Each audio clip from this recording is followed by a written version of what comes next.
সালামু আলাইকুম। সবাইকে মাহে রমজানের শুভেচ্ছা। একটু আগে ঘুম থেকে উঠেই সুসংবাদটা পেলাম। আমি মনে করি যে এই মুহূর্তে ডক্টর ইউনূসের এমন সিদ্ধান্ত বাংলাদেশকে একটা স্থিতিশীল পরিস্থিতি নিয়ে যেতে বিরাট ভূমিকা রাখবে। আর এতে অনেকটা হতাশ হয়েছে, শতভাগ আমরা বিশ্বাস করি, ছাত্রদের যে নতুন দলটি জাতীয় নাগরিক শক্তি, ইভেন আরও যারা আছেন এই জাতীয় নাগরিক শক্তিকে লাড়াচাড়া কইরা ভবিষ্যতে নিজেদের আখের গোছাইতে যাচ্ছেন তাদের জন্য। তবে এতে আমার মনে হয় বাংলাদেশের ম্যাক্সিমাম মানুষ যারা আছেন তারা খুশি হয়েছেন। আর বিএনপির তো একদম রমজান মাসে মোটামুটি অ্যাডভান্স ঈদ মোবারক টাইপের একটা অবস্থা। গেল 3 দিন আগে প্রধান উপদেষ্টার যে প্রেস সচিব আছেন বা প্রেস উইংয়ের যিনি কথা বলেন শফিক, তো শফিক বলছিলেন যে নির্বাচনটা এই বছর যদি না হয় তাহলে আগামী বছর মার্চে হবে। এর মাঝখানে আমরা দেখলাম সেনা প্রধানের একটা মানে কি বলো যে এরকম দৃষ্টিভঙ্গি বা বডি অ্যাটিটিউড আমরা কখনো দেখে নাই। তিনি এরকম বলছিলেন একদম একটা ভাবটাব নিয়ে। যাই হোক, তিনি বলছেন যে নির্বাচন দ্রুত হওয়া উচিত, ডিসেম্বরের মধ্যেই, যত দ্রুত সম্ভব গণতান্ত্রিক সরকারের হাতে রাষ্ট্র ক্ষমতা দিয়ে দেওয়া উচিত। কারণ পরে কোনো কিছু ঘটলে সেনাপ্রধানকে বলা যাবে না যে তিনি কাউকে সতর্ক করেন নাই।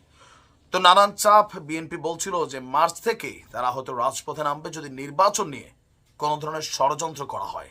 অপরদিকে ইসি শক্ত ভূমিকা ছিল যে স্থানীয় সরকার নির্বাচন আগে করতে চাচ্ছে না, ইসিও নির্বাচন কমিশন তাদের বক্তব্য যে জাতীয় সংসদ নির্বাচন আগে হওয়া উচিত এবং তারাও তাদের সিদ্ধান্তে অনর্থ। এই সার্কামস্ট্যান্সেস যেটা তৈরি হয়েছে, সেই পরিস্থিতিতে আজকে আমাদের ডক্টর ইউনূস তিনি একটা বিশেষ বার্তা দিয়েছেন জাতির উদ্দেশ্যে। আর গতকালকে আপনার রাষ্ট্রীয় অতিথি ভবন যমুনায় ইউরোপীয় ইউনিয়নের যিনি কমিশনার আছেন হাজ্জা লাহবিব, তিনি সাক্ষাৎ করেছিলেন প্রধান উপদেষ্টার সাথে। আর সেইখানে তিনি দিয়েছেন এই বক্তব্য যে অন্তর্বর্তী সরকার একটি অবাধ এবং সুষ্ঠু নির্বাচন অনুষ্ঠানে প্রতিশ্রুতিবদ্ধ এবং এই বছরের ডিসেম্বরের মধ্যেই ভোট সম্ভবত অনুষ্ঠিত হতে যাচ্ছে। সম্ভবত এই শব্দটা নিয়ে আবার কিছুটা হয়তো ধোঁয়াশা কুয়াশা থাকতেও থেকে যেতে পারে, যখন স্পষ্ট বক্তব্য থাকবে যে ডিসেম্বরের মধ্যেই নির্বাচন হবে।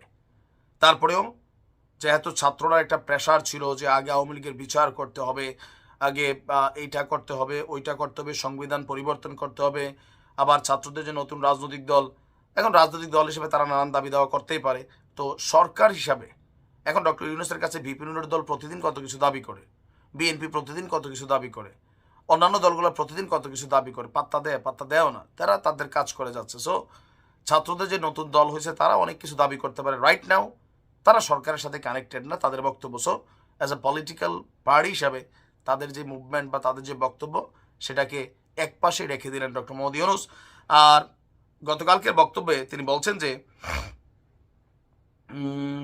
আপনার এই যে বর্তমানে দেশের সাম্প্রতিক পরিস্থিতি এবং কি পরিবেশ, জীবনমানের উত্তরণ, তারপর যে অবস্থায় এই সরকার দায়িত্ব নিয়েছে সেখান থেকে অর্থনীতিকে পুনরুদ্ধার করা বাংলাদেশের জন্য একটা বড় ধরনের সমস্যা ছিল, ইভেন রোহিঙ্গা ইস্যুটাও ছিল।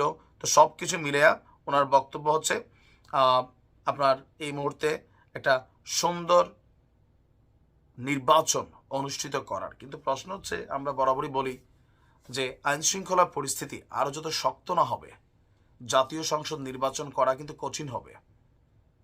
এখন এইটা স্পেসিফিক্যালি ডিসেম্বরে হবে আমার ধারণা, কারণ যতটুকু বুঝতে পারতেছি বাতাস পরিস্থিতি, আমরাও চাই একটা গণতান্ত্রিক সরকারের হাতে আপনার এই ক্ষমতা চলুক।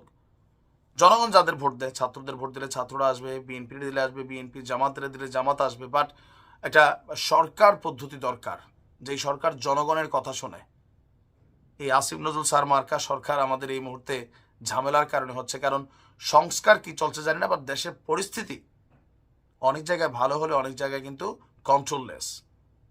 ভালো থাকুন, আসসালামু আলাইকুম।